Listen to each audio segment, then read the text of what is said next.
Hello guys, ngayon po ay nandito tayo sa Cove, Ireland.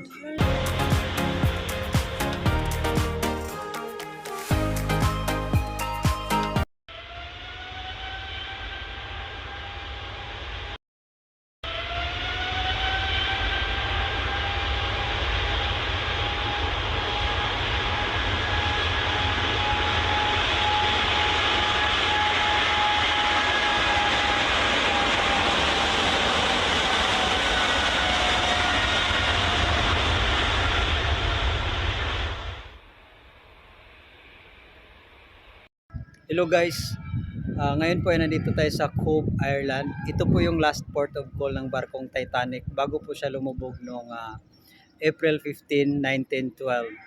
Ang actual po na pasahero ng barko ay 2,240 at around 1,500 po ang nasawi at around 700 lang po ang natirang buhay. So unfortunately, karamihan po sa mga crew ng barko ay namatay. So ang mga buhay po na natitira ay mga karamihan mga bata at mga babae. Dahil yun po ang naging priority ni Kapitan. Ang una niyang inilikas ay mga bata at ang mga babae nung nasa langanin na sitwasyon na po ang barko. So dito po yun last port of call. That was April 10, 1912. Naglayag po siya after 4 days. So, after 4 days, April 14 ng 11 ng gabi, tumama po siya sa icebergs. And then 2 a.m. po siya tuluyang lumubog. Actually, ang barko na yun ay nanggaling po sa Southampton, England. Doon po ang kanyang home port. Dumaan po siya dito, nag-stop over bago tumawid ng New York City.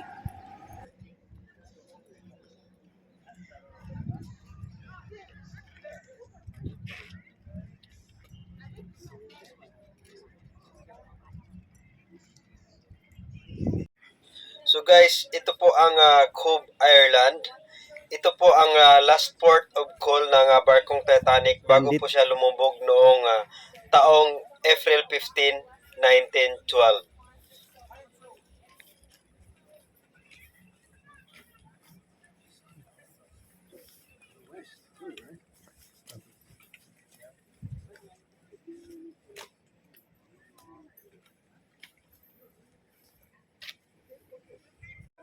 Titanic disaster, great loss of life. So dito po sa Heritage Center na to makikita po yung mga ibang mga memorabilia na mga nakuha nila sa barkong Titanic, and then yung mga story kung paano nangyari ang pagkalubog ng.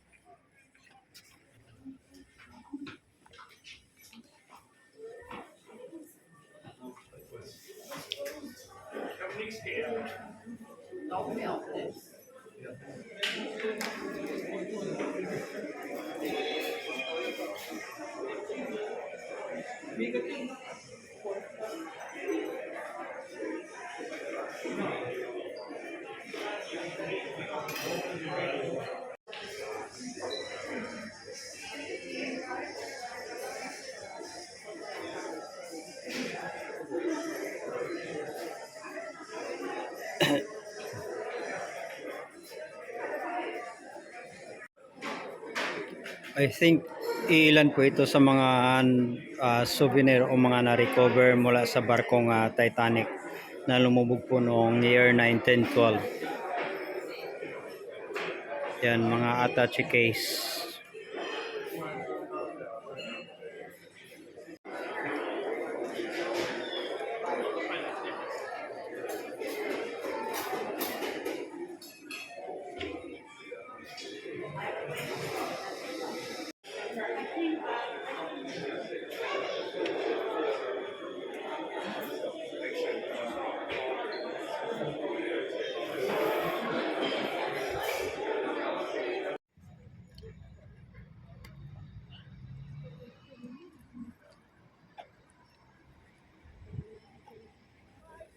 At akyat po tayo dito sa Cove Museum.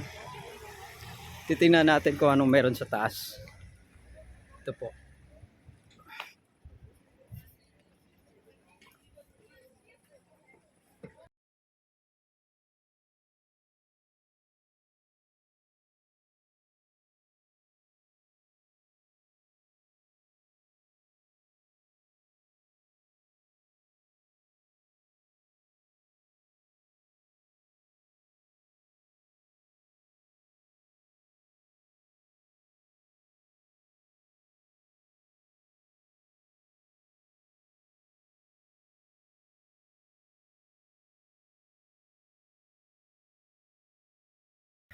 So ang Cove Museum po ay close. So hindi po tayo makakapasok. So balik na tayo.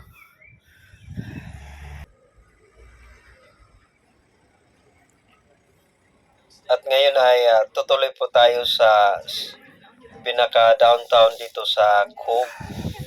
Malapit lang po to. Lalakarin lang natin around 5 minutes lang ang lakad.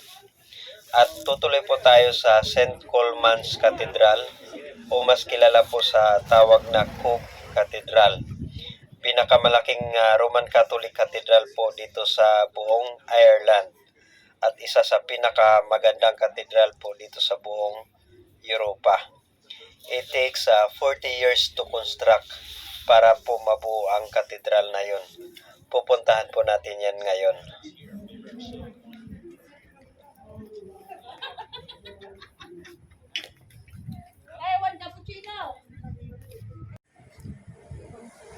Ganda ng design ng building guys, oh. Yan.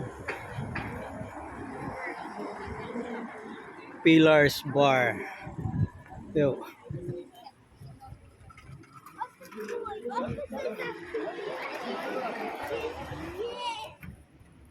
Ayan, papasyal po tayo dito sa may downtown area nila. So, maganda yung ambience. Wow. Ganda ng palaruan, no? Ito yung pinaka-park nila dito. Ayan.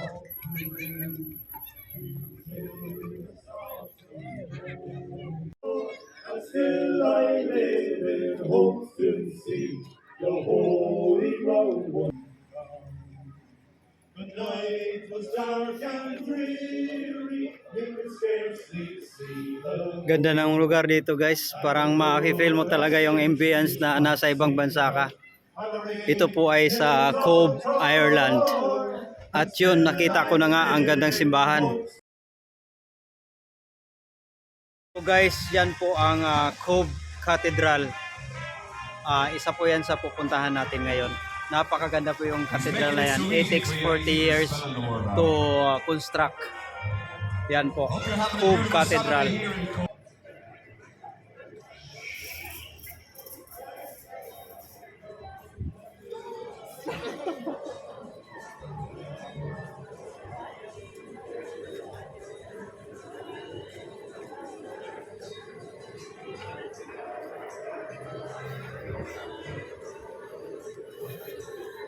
Tayo.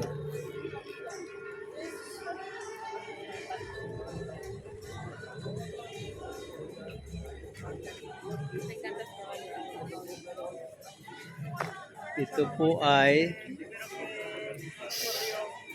the memory of all who perished by the sinking of the Lusitania, May 7, 1915, and in the cause of universal and lasting peace. Yun.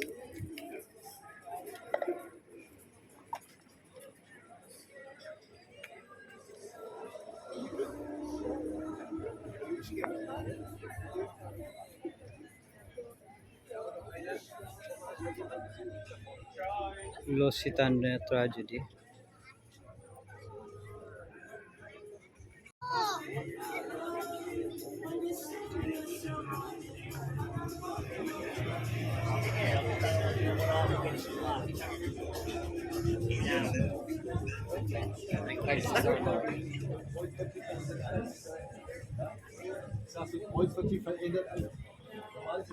Guys, dito po tayo sa Cove, Ireland. Yan. Ito na nga. Paano ka makakarating doon?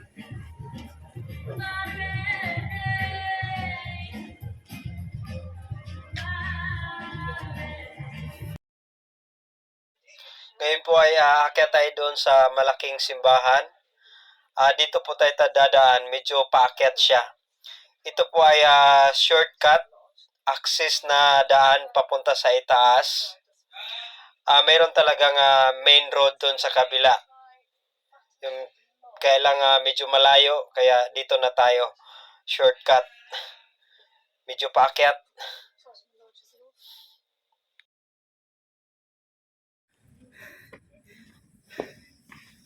Yun, paakyat nga siya.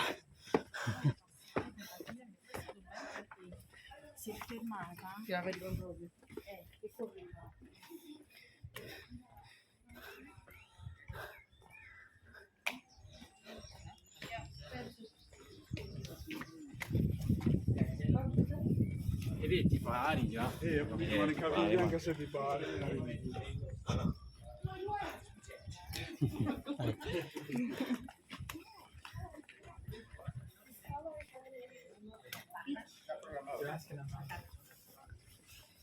Mataas nga siya, paakyat.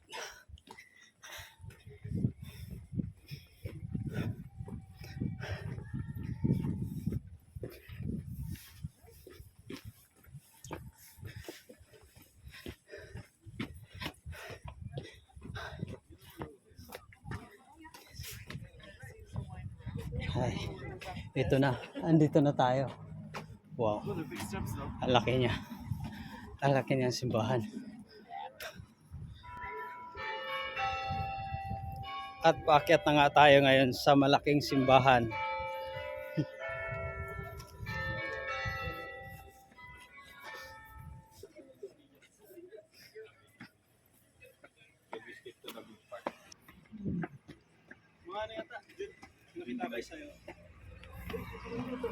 At ito na nga, yan. Napakagandang simbahan.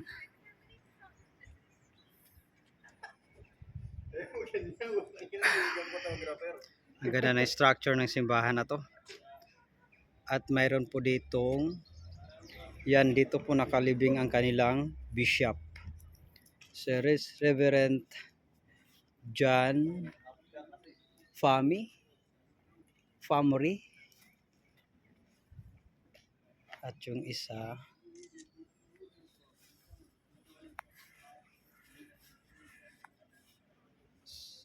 si for the purse of the soul of the Most Reverend James Roach, Bishop of Cologne, 1935 and 1956. Ayan po. Ayan po.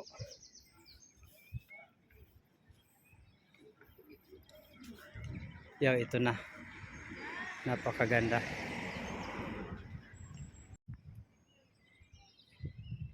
Ayan po.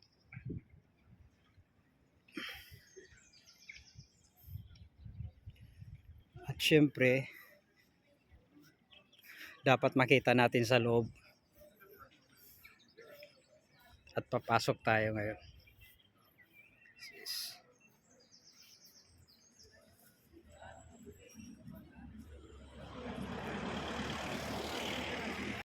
Papasok tayo sa loob ng church.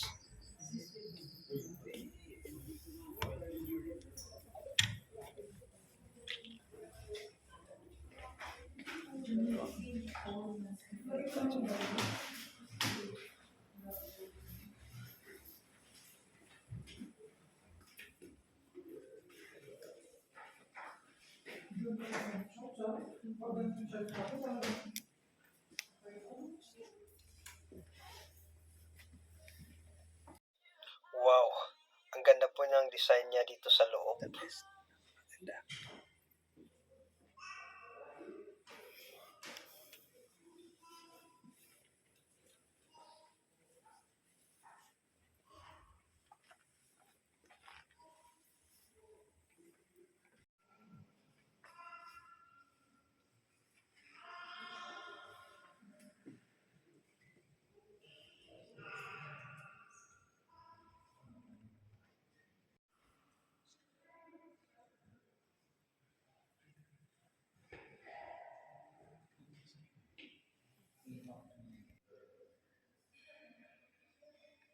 Ito po ang Roman Catholic Cathedral po dito sa Cobh, Ireland.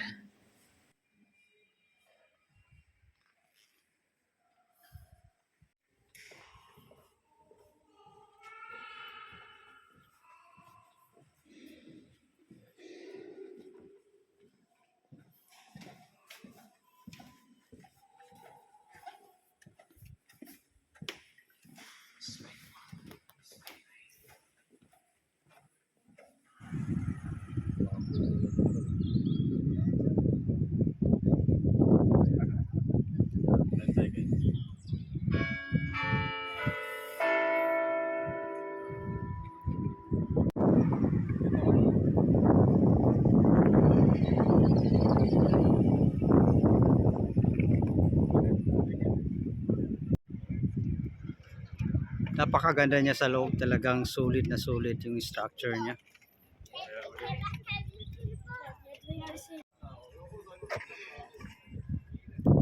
At dahil tapos na kami, bababa na po kami.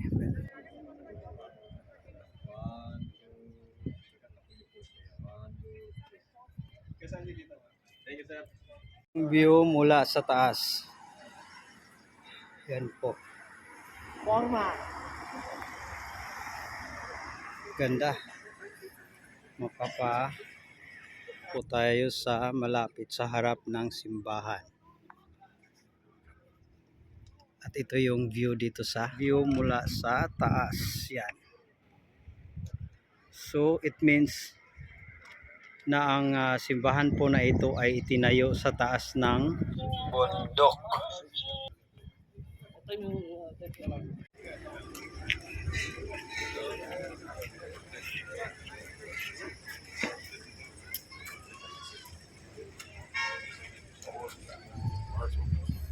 So guys, ito po yung Titanic Museum.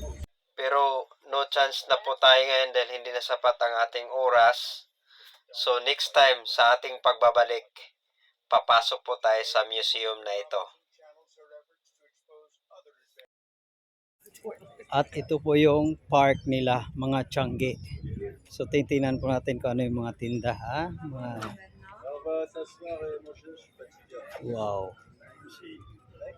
What's this? Honey.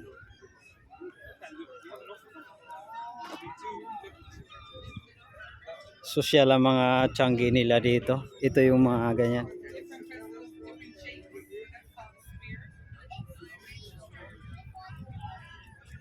Lang ito talagang formal ang datingan.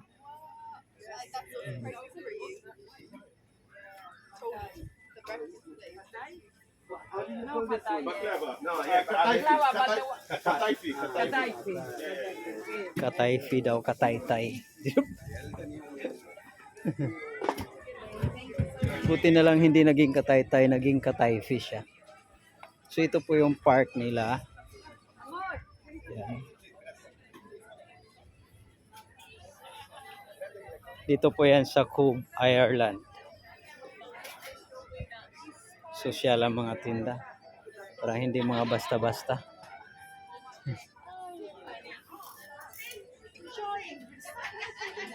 Hi.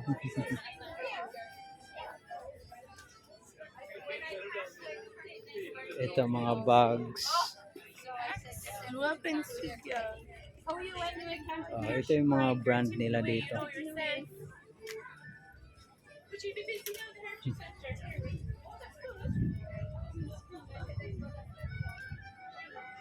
What is this? Telescope.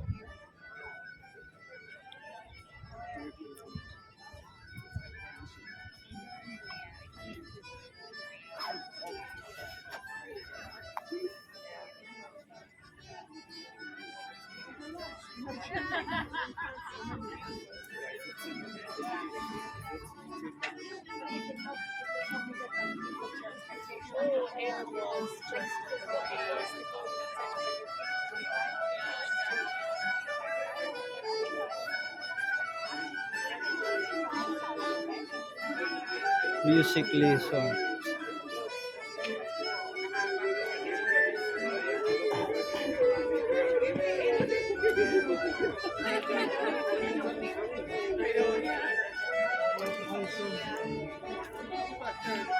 Yan, ito po yung park nila dito sa Ireland. Social yung mga tao. Ang gaganda at ang pupugi. Ayan o. Yung isang to. Oh, parang tambay lang sa tabi-tabi oh. Pero kung sa Pinas, model na yan.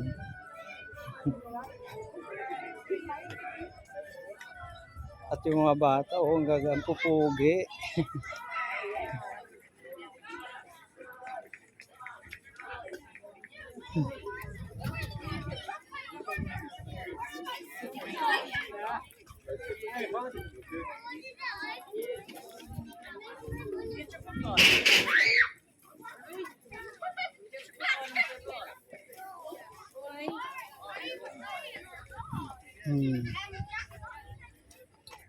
At babalik na tayo sa barko. Yan.